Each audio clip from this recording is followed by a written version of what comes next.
Welcome back, or welcome. This is Project Snapshot. We're going to talk about a previous project, show you all the amazing befores and afters, and also get into a bit of the detail about what went really well on the project and what are the things we learned. So this is Project Longbranch. This is a single family home, a detached house, lovely by the lake, by the beach, really great location. It was built in the 1940s and basically was untouched. It was untouched to the point that the ceiling fell down in the foyer on our first walkthrough. So obviously we had a bit of work to do to make it better, but this house had great potential. It was pretty big and a detached home, big backyard. So our goals on the main floor were to open up the space and create a better sense of flow. The original home was very closed in, all the rooms were separate. And we also wanted to create a better flow to the backyard for entertaining and really to be able to enjoy those summer months. Our other goal was to really lighten up the space. We wanted to make a more contemporary feeling home. And while we didn't like a lot of the original elements that were there, we still wanted to carry some of that original 1940s character through to the new house. So we removed the wall between the original living room and dining room and the original kitchen and dining room, and also widened the opening between the foyer to the living room to create a more open concept space. That said, we didn't want to go blow out all the walls, for structure, and on top of that, we also wanted to make sure that there was some kind of separation of the spaces and that it did feel cozy. This house was built in the 1940s, so the rounded corner, that little bit of an arch, was something you typically see in that era.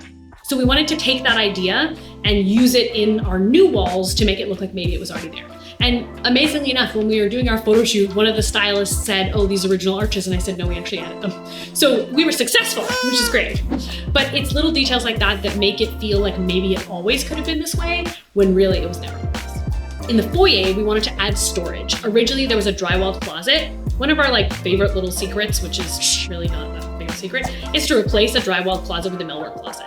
A drywall closet takes up more space because we need 24 inches on the inside for hangers, plus we need the thickness of a wall, which is typically 4 inches. If we go with a millwork closet, the whole closet can be 24 inches deep, so we save that 4 inches. Now that might not sound like a lot, but in the small houses that we're dealing with in Toronto, it does make a huge difference. So in this case, we removed the drywalled closet and we replaced it with a millwork closet. Our millwork closet is longer than the original drywall closet and provides a lot more storage.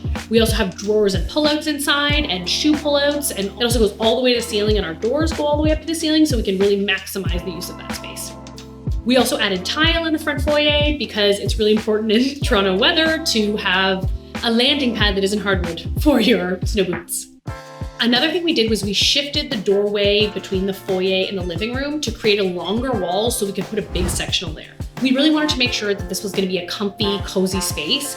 And our original furniture layouts and the way the room was originally designed, it was perfect for a single sofa and 2 chairs. But these clients really wanted more of a loungy experience. So we actually used this big sectional and then this giant piece of art that's reflected in the mirror over the living room. We wanted to keep the character of the older home and not feel like we threw it all away. That said, the original fireplace was really ugly. It's pretty ugly. It's so ugly. Original details are great, but sometimes they don't work with the style that you like. So the clients were like, we're never gonna use, it's a lot of work to use a wood-burning fireplace. And in addition to that, the surround and the stone was really dated. So in this case, we chose to remove it and put a new arched insert as well as a new surround. And then we also had the arched mirror above.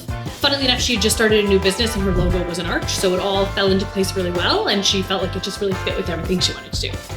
The original kitchen was at the back of the house behind the stairs. The current location, we actually ended up moving the kitchen to the opposite side of the house so that the kitchen was now kind of in the middle between the dining room and the living room. The other big thing we talked a lot about was where to put doors to the backyard. And we tried a bunch of different layouts. In the end, we were really happy with what we settled on, which was to have 2 matching sliding doors, one in the dining room and one in the kitchen, creating this nice, really good flow between the outside and the inside. So it really gives a lot of opportunity for lots of people to be hanging out at the house and not bumping into each other through all the doors all the time. The layout itself, we looked at a bunch of different options, and what we settled on, we really loved, we created this amazing symmetry with the pantry and the fridge on opposite sides, and then the stove centered right in the middle. We did want to use a slab backsplash, and we did want to use marble, so we looked at a bunch of different options, and in the end, surprise, it's not marble. That is a porcelain slab that looks just like Carrara. It's indestructible, it'll last forever, it does not stain. We also wrapped the stone up onto the hood just to carry that column up and create a break in the dark upper cabinets.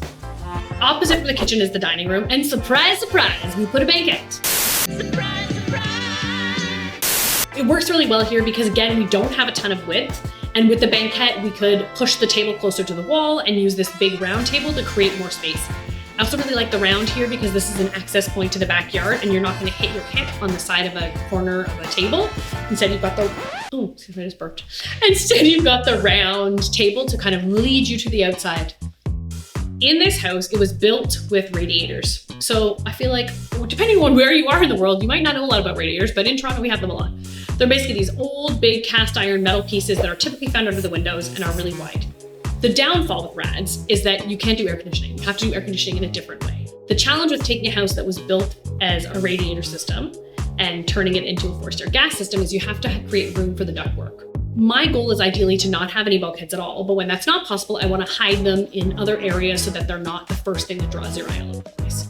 So one of the things that we did was use millwork that we'd already designed in the dining room to house our vertical run. If you look at the banquette on the left-hand side, that cabinet is a fake cabinet. There's no space in there. It is entirely a run of all the ductwork, which then wrap around the perimeter of the main floor. So you can see the bulkhead above the doors to the backyard, but over the kitchen and over the dining room, they're like built into the cabinets. So eliminate the excessive amount of bulkheads and just make sure that they kind of fit into the overall design so you wouldn't notice it so much. For Project Longbranch, we did all the furniture and the decoration as well. So we selected the rug, we did a custom sectional sofa, the chairs, coffee table, everything. All of these pieces really pulled the space together and create a much more finished result. And I feel like the decor in the living room ties together with the kitchen so nicely. One of the pieces that I love the most is this amazing painting by Linelle, Lemoine, which just really picks up on the black of the kitchen and is reflected so beautifully in the mirror over the fireplace. We really wanted to create like layered neutrals and subtle muted colors. We used the aqua on the bench in the dining room to give that space its own personality. We didn't want to repeat the black in the kitchen. We really wanted that to be its own moment and to have the rest of the millwork on the main floor be in the soft neutral like in the foyer in the dining room. So that was Project Longbranch. It was an amazing project. The end result's spectacular and the clients were really thrilled and we were happy to be able to work with this awesome family and create a space for them to enjoy. Guys, so thanks for watching. If you enjoyed this kind of video, please subscribe, like, and click your notifications so you can be notified when we post more videos. Thank you so much.